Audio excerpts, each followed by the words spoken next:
Hello ननद जी। अरे पा लागी। अरे तू बुआ बन गई।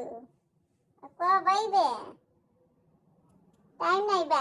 मैंने 100 रुपये के टाइम नहीं बा बुआ के हैं। कजरौटवा के करी हो। आई बने तो कजरौटवा के लगाई। हाँ बाबू मैदान को देला बताओ मैंने बुआ के 100 और लिपेली।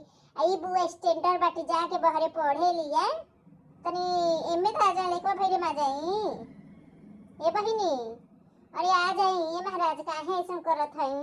अरे दे दे सोने के झुमकी दे दे मुंह दिखाइया तो हके लइकवा दिखाइया और का करब। क्या जरवटवा लगवैया झुमकिया ले ली ह का सोने के कंगन का ये बहिनी।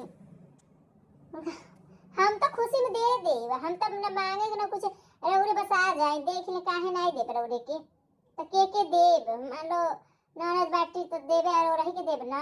देली रेले से भगवान के घर से कमी थोड़ने बा कुछ और का। अरे हमारे लगे कोनो कमी नहीं भाई जान ली अपन देखी आप हमारे बेईमान भाभी नहीं बा तुहारी।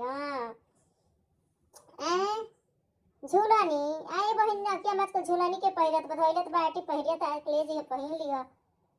हां गोड़ा हरो हमार गोड़ा हरवा ऐसे धइल बगर पहिन तुहा ले ले नहीं।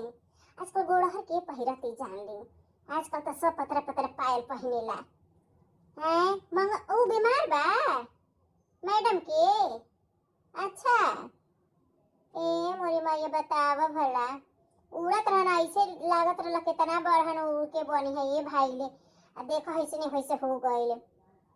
चल ये तो कोनो बात नहीं लेकिन रउरी आइब जरूर जानती काहे सौरिया लिपाई तब जब रउरी आइबे क्या लेब अपन भतीजवा खतीजी बता दी लेवा सोने कंगनवा झुमकी